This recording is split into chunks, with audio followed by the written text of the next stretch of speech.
Welcome to the actual news. I'm Alex Jampop, and if I were 2 inches shorter or 2 inches taller, my politics would be much worse. It's April 59th, 2044, only 3.5 years of quarantine left. Let's do the news. Although there were efforts to stop it, Wisconsin held its primary election Tuesday after the 9 people on the Supreme Court of the United States held a vote remotely, separately, because having 9 people together in a room isn't safe, and then decided it was okay for 1 million people to go out and vote. Sometimes jokes don't need punchlines. But don't worry, this GOP Assembly spokesperson assures you there's nothing to worry about. This is textbook irony. This is like when they tell you the x-ray is safe, give you a bib, and then stand in a concrete bunker while they scan you. GOP Chairman Andrew Hitt downplayed the health concerns, saying that Wisconsin isn't New York City, which is a weird take. If anything, every other city should be more vulnerable than New York. We're also residents exposed to an unprecedented amount of germs and grime. Most New Yorkers sit in someone else's piss just during their daily commute. If any group of citizens have antibodies prepared for this, it's New Yorkers. COVID would come up to their white blood cells and they'd be like, "Hey, I'm walking here! I'm walking here! Up yours, you son of a bitch! You don't talk to me that way! Get out of here!" With that said, many are dead. Joe Biden still urged voters to go out, saying, "A convention having tens of thousands of people in one arena is very different than having people walk into a polling booth with accurate spacing, 6 to 10 feet apart, one at a time going in and having the machine scrubbed down. I think you could hold the election as well, dealing with mail-in ballots and same-day registration. I think it could be done, but that's for them to decide." And then 2 days later said that the election that he said should happen shouldn't have happened. Don't worry, Joe. Nothing ever turns out bad just because it's rushed. At this point, I'd have a tough time picking between Joe Biden and Night King. They're both barely alive, helping an existential threat kill us all, but at the end of the day, win us over with those beautiful baby blues. Bernie supporters have said it's tough for them to support Biden. Fans of Bernie's live streams are not as excited about Joe Biden and his presidential silver alerts, which is an emergency notification that goes off when a confused senior citizen has gone missing. People are afraid that supporting Joe Biden is seen as hollowing everything Me Too stands for. When Joe Biden was asked by a female reporter what he thought about Me Too, he said, "Yeah, you too. Anyone can get it." When the point was brought up that some women feel they aren't taken seriously when they speak out about sexual assault, Biden said that sounded a little crazy, and then told the reporter she was looking a little tired. Twitter CEO and co-founder Jack Dorsey pledged $1 billion for coronavirus relief. The least he could do is contribute money to fight a global virus with money he made manufacturing a global virus. I can't listen to a bird chirp anymore without thinking it's telling me I'm a piece of shit who's also Russian. Folks, welcome to the show. Let's do our first segment. COVID around the world. Which countries are being hit the hardest by COVID? Coming in at the worst, it's probably some shithole. It's the United States. Oh no. The Italians, who we made fun of last episode by saying they had marinara in their IVs, which one user on Reddit described as a low point. And to that, I would just like to say, 1, I'm Italian. I understand the struggle of growing up this way. The smell. And 2, Italian racism, calling Italians Goombas, Guidos, Wops, and Greaseballs, it's the only kind of racism we have left. And if we let coronavirus take that, then the terrorists win. Spain had to cancel Semana Santa, a 500-year-old tradition where they dress up like, never mind, maybe we leave this one in quarantine, Spain. There are a few things we could all leave in quarantine. Maybe you came in with a chin strap. Leave it here, never to be seen again. Spain has urged its people to practice proper social distancing and begin taking lunches under 3 hours. They've been in lockdown for several weeks, so people have been sneaking out in costume to do things, which you can watch here.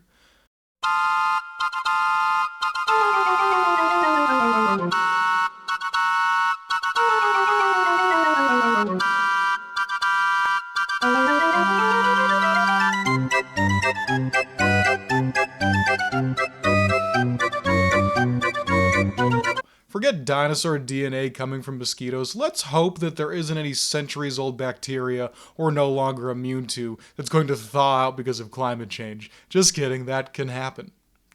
Germany, with their kill-death ratio, is still off. China, whoever smelt it, dealt it. Or bioengineered it. No, they didn't, probably. And then France, presumably, being transferred through women's armpits. Finally, the UK getting hit hard with some stunning news this week. Prime Minister Boris Johnson, who's like a British Trump reboot, a little more dry and witty, but still in the spirit of the original, was admitted to the ICU. Experts say the virus was contracted through electricity. Boris previously suggested COVID was not as bad as it was being made out to be. In honor of this, England has changed its national anthem to the Curb Your Enthusiasm theme. And now, today's top story. With Bernie Sanders dropping out of the race, we're going to ask the question, what happened to Bernie Sanders? On Wednesday, Bernie Sanders suspended his campaign for the presidency after a long, hard-fought battle with an average citizen's greatest enemy, the top. I don't mean people who worked hard and made a lot of money, I mean the very top. A top many people don't even know exists. It's the current American establishment, a combination of powerful government forces, massive corporations and conglomerates, and people who are more rich than anyone before. I don't mean millionaires and multimillionaires, I mean 3 people owning as much wealth as the bottom half of America. This is an imbalance we haven't seen since, well... And that's in February of 2019. I wonder if our economy is going to get better or worse if nobody can go outside. This is confusing because we're the richest country in the world. The problem is, for most people, in order for life to be worth living, work needs to be worth doing. And therefore, workers need some kind of reasonable kickback. In 1965, the average pay between a CEO and worker was 20-1. Today, it's 278-1. You can't only improve the top. It looks bad. It's why we do leg day. Originally popularized by Ronald Reagan, trickle-down economics made it so the wealthiest people didn't have to pay taxes. It was promised that that meant that they would grow faster, and then the wealth would trickle down. It didn't.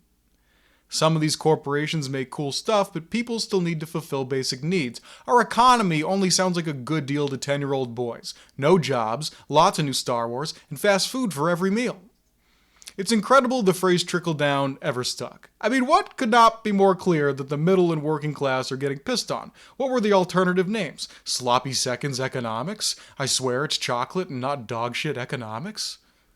What we saw after that for about that last 30 years was a slow transfer of power to large companies, some that made Star Wars and some that made bombs. Bombs that weren't Star Wars prequels. Bombs that are made to blow up foreign countries. And what do companies that make bombs want to do? Fight wars we don't necessarily need to fight. And what do news companies that are now on a team with the companies who make the bombs do? They tell you that, oh, we definitely need to go to this war we don't need to go to. By 2008, it had become entirely clear that the government had started putting its companies in front of its people.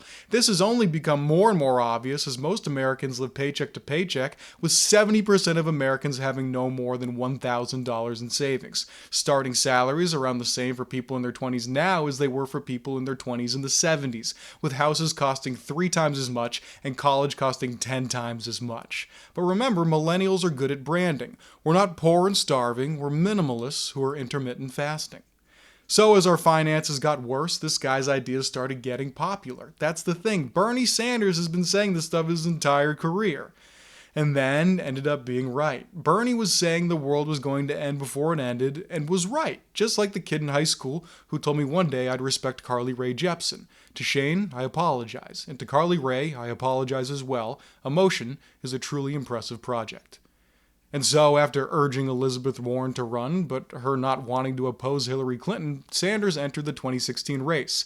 It was soon revealed through email leaks that the DNC was conspiring against Sanders because Clinton had received signed documents assuring that she would be the nominee. You know, regardless of the decision of the people who are supposed to decide the Democratic nominee. Anyway, after openly being screwed and screwed alongside millions of volunteers who donated their money and time to a cause that would benefit most Americans, Sanders swallowed his pride and dropped out of the race to support Hillary. Despite Clinton claiming otherwise, Sanders did 39 events for her during her run, while she had only done 12 for Barack Obama, who, won. During Trump's tenure, Sanders' popularity increased and the resentment for moderate Democrats, they're like liberals who want nothing to change, more commonly known as conservatives. Sanders announced his 2020 run to the great dismay of people who nobody likes. The corporate media's bias against Bernie was obvious, and at times, pretty shocking. He got nowhere near. Bernie, on the other hand, did his job. He got more than a majority of that 67%. That is the name of the game. It is pretty much over unless that changes. I was reading last night, Brian, I know you're a history guy too. I'm reading last night about the fall of France in the summer of 1940. And the general, Renault, calls up Churchill and says, "It's over." And Churchill said, "How can it be? You got the greatest army in Europe. How can it be over?" He said, "It's over." So I had that suppressed feeling. I can't be as wild as Carville, but he is damn smart, and I think he's damn right. Yes, Chris Matthews, Bernie Sanders is just like Hitler, a Jewish Hitler. The attacks came ruthlessly from other candidates, including Elizabeth Warren, saying that Bernie Sanders claimed a woman could never be president, despite him saying otherwise in 1988, and also that he urged her to run in 2015. That's like if I said marijuana doesn't cause memory loss, and you were like, dude, you just said that. That's like if I said marijuana doesn't cause memory loss, and you were like, dude, you just said that. Seemingly, nothing was working. Bernie emerged victorious in Iowa, New Hampshire, won a landslide in Nevada, which neither of the past two Dem nominees had done. Then, after a large win in South Carolina, Joe Biden's campaign pulled off one of the most stunning moves in U.S. political history, consolidating every other candidate against Bernie by having them drop out and endorse Joe. Now, here's the thing. Bernie got screwed doesn't entirely cover it. The fact of the matter is, Bernie knew he'd be taking on the entire top, billionaires, the GOP, the DNC, corporations, and failed to turn who he needed, the American public, against them. What would leave people wary of a candidate who so clearly wanted to help them when they clearly needed help? I think it was the S word, not shit. Shit is fine. We'll probably see a guy running as president shit 2032 who will then lose to Trump. The S word I'm talking about is socialism. There are lots of reasons Bernie isn't the nominee that we can talk about. Sure, young voters didn't turn out. We knew they wouldn't turn out. They're busy getting laid. Getting laid is better than voting. Ask yourself this, what's better? Getting laid. Obviously. Either way, you know you're getting fucked. You might as well feel good about it. Voter suppression is an issue too, but I think it's the S word. I think it's because Bernie Sanders labeled himself a democratic socialist, which to most Americans means a person who wants to make it so that every morning, everybody in the town has to hold hands and use one giant toilet. Bernie just kept saying democratic socialist, like the first word would justify the second word. Not always the case. It felt like he was interviewing for a babysitting job and kept going, "I'm a legal pedophile, just 18 and up. I'm in the 1% of pedophiles. The pedophile. Legal pedophile. It's different. Stop. No one is making you do this." Socialism can mean a lot of things. Sometimes it's people using the government to take control of an out-of-control industry, such as health insurance companies, and that's all good. But then sometimes that government will then take control of other things, against the will of the people, and you eventually end up with nightmarish communism like the USSR or Mao's China. Then you've got a bunch of dead people, which in many countries is considered a problem. Then again, depending on how you're using the word, you might just mean publicly funded programs. That's what Bernie Sanders meant. Like his main thing, Medicare for All, is pushed by the media as an impossibly expensive idea, when it would actually be cheaper. How can that be? Well, the health insurance companies are a pointless and shitty middleman. I'll put it in terms most of our viewers from the internet can understand. Right now, you're trying to buy a bag of drugs. For me, it would be weed, but do your thing. Only like 3 drugs are actually bad. Anyway, you're trying to buy some weed, and the weed is healthcare. But you can't go right to the weed guy, the hospital, to get it. You have to go through another guy, the health insurance guy, and that guy sucks. That guy gets the bag for like $20 and then comes to you like, yeah, it's going to be $48,000. But you have to keep going to this guy because we only have private insurance companies. Ideally, Bernie wants to kill that guy. He wants to abolish private insurance. And that's pretty harsh, but also, their entire business model is based on killing you, so Bernie probably wouldn't have gotten his way. What Bernie probably would have done is just have another guy you could go to, which is a public option. And sure, maybe his stuff is a little worse, but he's cheaper and he never ghosts you. And maybe that other guy is less of a dick to you because now he has actual competition. Community health is important. It's important to everybody's health. I don't mean like a human way, I mean statistically. Take coronavirus, for example. If the people who can't pay for it have it, then the people who can pay for it are still at risk. Public school is the same example. Eventually we decided that as a whole, we're too stupid, so we decided we were going to pool our money together and make you go to a place until you were 18, where you're supposed to learn, but it's mostly to keep you locked away from society until your brain cooks for a little bit longer. We called it high school, and well, who didn't love their high school experience? Seriously though, everybody's situation reflects yours, so we have places like the post office and the fire department. We fought for workers' rights like the 40-hour work week, overtime, unions. The most popular president in this country's history, FDR, was called a socialist for introducing the New Deal, a publicly funded program to help a country recover after massive financial hardships, and then responded by calling his opponents an organization that only advocates 2 or 3 out of the 10 commandments. They say you shall love God and then forget your neighbor.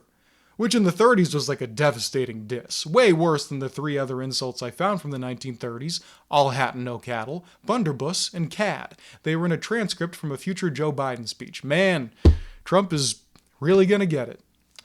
And so that's why we won't see a Bernie Sanders as president. At the end of the day, I'd just like to remember that there was one Democrat who wanted to become president so he could save American lives, and there was one risking American lives so he could become president. The struggle continues next week. We'll see you then. Thanks for tuning in.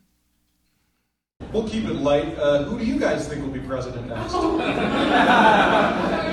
Bernie. I hope so. I like Bernie. I'm a Bernie guy. I don't know that much, but I do know that whenever I see that guy on TV, he's like, I'm like, that's how I feel inside. It's nice to see a politician panicking for once. I